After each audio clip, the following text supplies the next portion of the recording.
বসুধরীর স্বভাবটা হচ্ছে কি স্নেহময়ী মায়ের মতো। তাহলে মায়ের মতো যেহেতু কোমল স্বভাব, তাহলে তাকে আর জাগাতে আমাদের আপত্তি নেই। চলুন তাকে জাগিয়ে তুলি। আজ উঠো উঠো গোরা চন্দ্র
দেখা যাচ্ছে। কারণ কি, অরুণ মানে হচ্ছে সূর্য।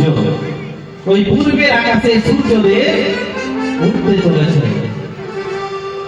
তাই আর ঘুমিয়ে থাকলে হবে না। তাই বাসুদেবী লেখেন, নামতি মনোহর সজ্জা বিচিত্র বালিশে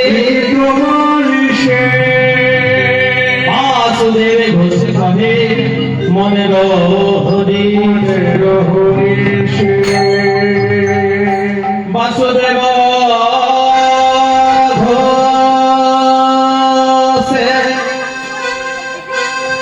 কহে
সভামণ্ডলী ভূমিমতি ভাইরা, এই গেল নবদ্বীপের কথা। কিন্তু আমাদেরকে পালা সাধন করতে গেলে বৃন্দাবনে যেতে হবে। আর বৃন্দাবনে যেতে হলে ওই চুপচাপ হাত গুটিয়ে বসে থাকলে হবে না। বৃন্দাবনে কিভাবে যেতে হবে?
আজ বৃন্দাবনে কি হয়েছে সভা?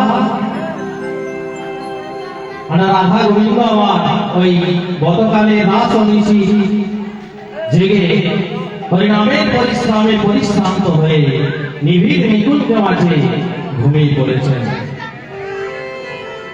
কিরকম? আজ রাসো জাগরণে নিকুঞ্জ ভয়ে এলায়ে অবত ভোরে।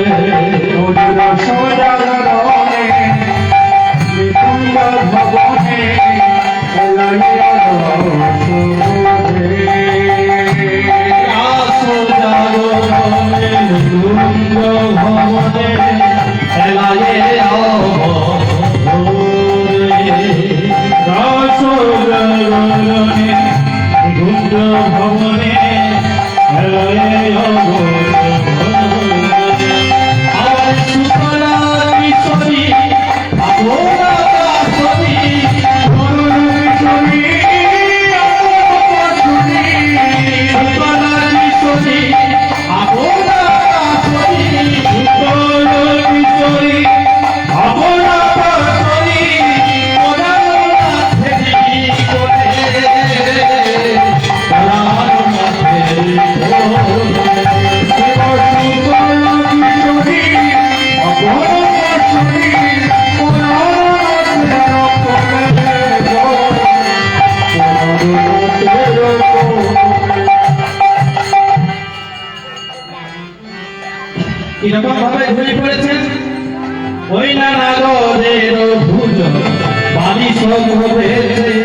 আজ রাধারানী আমার শ্যাম সুন্দরকে কাছে পেয়ে নিজেই নিজেকে ভুলে গেছেন।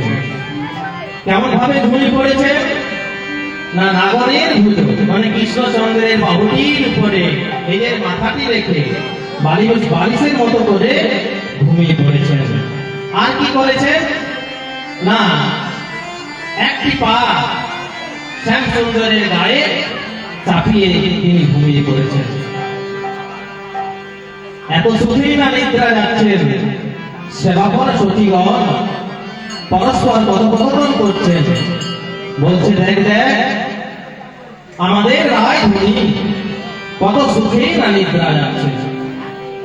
কেউ তো মনে হচ্ছে, কেউ তো মনে করছে আমাদের রায়ধনীর মুখখানা কেমন দেখতে মনে হচ্ছে জানিস? আমার মনে হচ্ছে ওই কালো মেঘের মাঝখানে বিজলি চমক দিচ্ছে।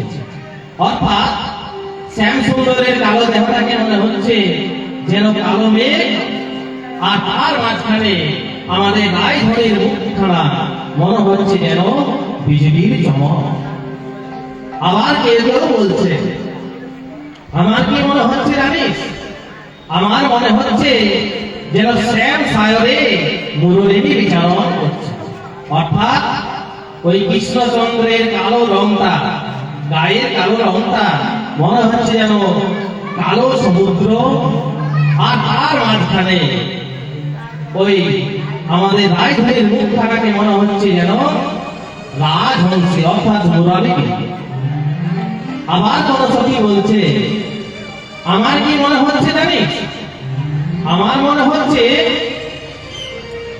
ওই নীল যমুনার জলে যেন স্বর্ণ কমল প্রস্ফুটিত হচ্ছে। অর্থাৎ ওই কৃষ্ণচন্দ্রের কালো রঙের দেহটাকে মনে হচ্ছে যেন নীল যমুনার জল, আর তার মাঝখানে আমাদের রায়ধনীর মুখখানা মনে হচ্ছে যেন সোনার পদ্মফুল। এইভাবে সেবা করা সখীগণ পরস্পর কথোপকথন করছেন। এদিকে প্রভাত হতে বসেছে, কিন্তু কেউ রাধাগোবিন্দকে জাগানোর সাহস পাচ্ছে না। এই বিলাস ভাগানোর সাহস কিন্তু কারোরই হচ্ছে না। অবস্থা কি হয়েছে? আজ 10 নিরমল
কোকিল কিরকম করে ডাকছে না, কোকিল ডাকে কুহু কুহু, কোকিল ডাকে কুহু কুহু, কোকিল ডাকে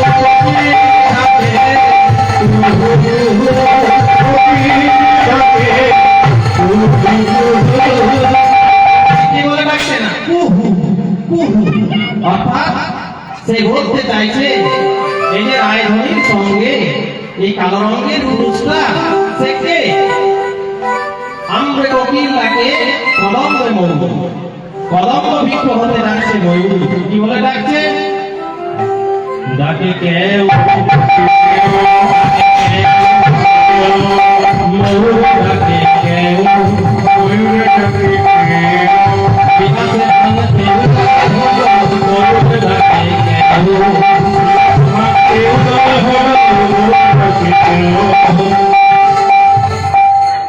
না বহু কেউ কেউ বলে রাখছে।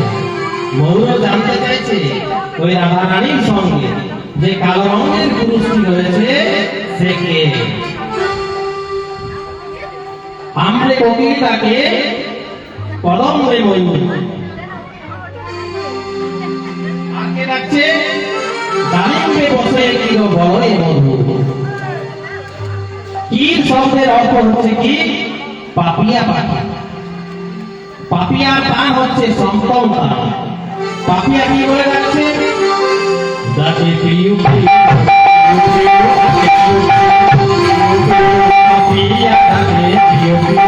গোবিন্দের অধর সুধা। রাধা গোবিন্দের অধর সুধা পান করলে যাবতীয় পিপাসা দূরীভূত হয়। আমাদের অনেক ধরনের পিপাসা থাকে বাবা, পতির পিপাসা, পুত্রের পিপাসা, ধনের পিপাসা, গাড়ির পিপাসা, বাড়ির পিপাসা ইত্যাদি ইত্যাদি। কিন্তু এই রাধা গোবিন্দের অধর সুধা যদি কেউ পান করতে পারে তাহলে তার যাবতীয় পিপাসা দূরীভূত হয়। দেখুন এই পিপাসা দূরীভূত হবে কিসে বা সৎ সঙ্গের দ্বারা। এখন সৎ কাকে বলে? সৎ মানে হচ্ছে নিত্য, যার বিনাশ নেই, অর্থাৎ ধ্বংস নেই। কার বিনাশ নেই? না এই যে আমরা হরি নামের আয়োজন করেছি, এই হরি নামের বিনাশ নেই। কেন না যেই নাম সেই কৃষ্ণ, ভজ নিষ্ঠা করি এই নামেরও সহিতে আছেন আপনি শ্রী হরি। তাহলে যেই নাম সেই কৃষ্ণ যদি হয় তাহলে আমরা আজকে যে সঙ্গ করছি নামের সঙ্গ করছি, অর্থাৎ আমরা ভগবানের সঙ্গ করছি, অর্থাৎ আমরা সৎসঙ্গ করছি। এই সৎসঙ্গ করলে তার যাবতীয় পিপাসা দূরীভূত হয়। অর্থাৎ পদকর্তা বলতে চাইছে কেউ যদি সব সময় হরি নামামৃত পান করতে পারে, হরি কথা স্মরণ করতে পারে, হরি কীর্তন মনন করতে পারে তাহলে তার যাবতীয় পিপাসা দূরীভূত হয়। তাহলে আর ডাক্তারে বসে থাকে কপত কপতি, এদিকে কি ডাকছে আবার কপত মানে হচ্ছে পায়রা। তারা কিরকম ডাকে? আরে ডাক্তারে বসে আছে কপত কপতি, ডাক্তারে বসে আছে কপত কপতি, ডাক্তারে বসে আছে কপত কপতি, ডাক্তারে বসে আছে কপত কপতি।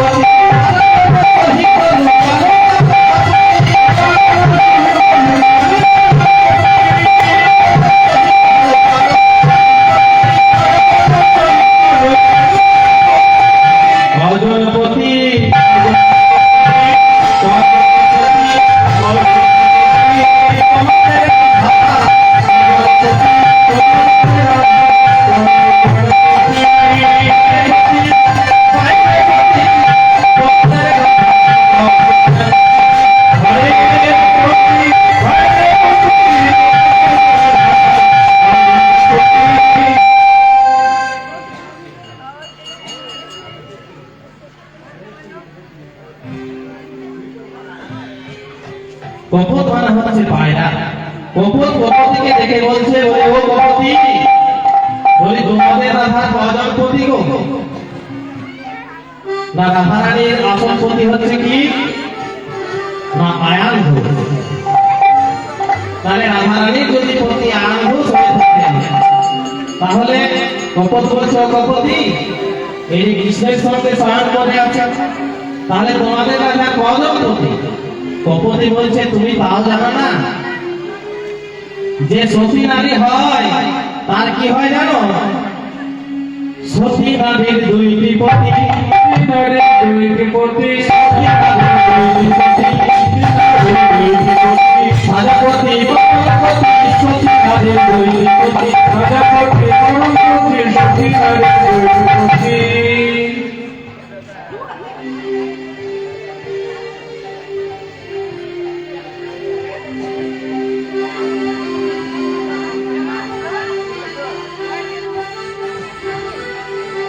কপতি বলছে যারা সতী হয় তাদের দুটো পতি থাকে, একটা হচ্ছে সাজাপতি আরেকটা হচ্ছে পরমপতি ভগবান শ্রীকৃষ্ণ। তাই সতী নারীর উদ্দেশ্য হলো ওই সাজাপতি আদেশ মাথায় নিয়ে পরমপতি শ্রীকৃষ্ণের ভজনা করা। তাই তো বলছে সতী নারীর দুইটি পতি।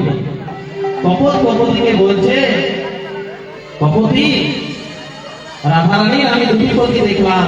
আবার কপতি উল্টো করে বলে দিচ্ছে না, যে সতী হয় তার দুটো পতি থাকে। এখন সেবা করা সতীগণ আলোচনায় বসেছে কি করা যায়। কেউ তো রাধা গোবিন্দের ঘুম ভাঙাতে পারছে না। বলছে চলো, কৃষ্ণের প্রিয় হলো সুখ আর রাধার প্রিয় হলো স্বামী। আমরা চলো ওই সুখ শালীকে নিয়ে অনুরোধ করি, যদি তারা রাধা গোবিন্দকে জাগিয়ে দেয়।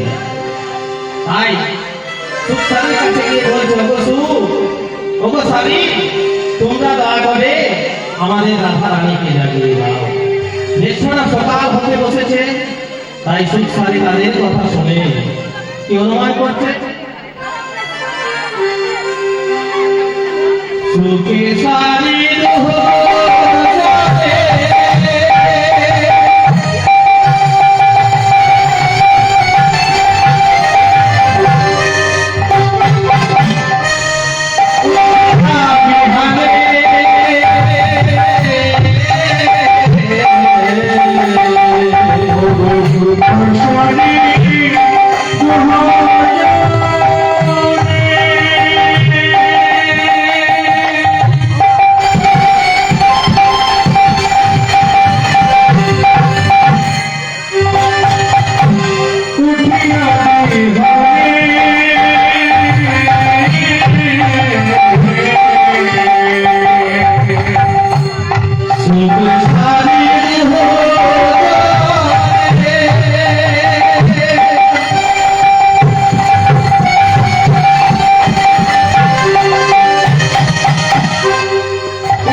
আমি যদি রাধা গোবিন্দের সুখ ভাঙিয়ে দিই তাহলে আমাকে আর কেউ সুখ পাখি বলে ডাকবে না, আমাকে সবাই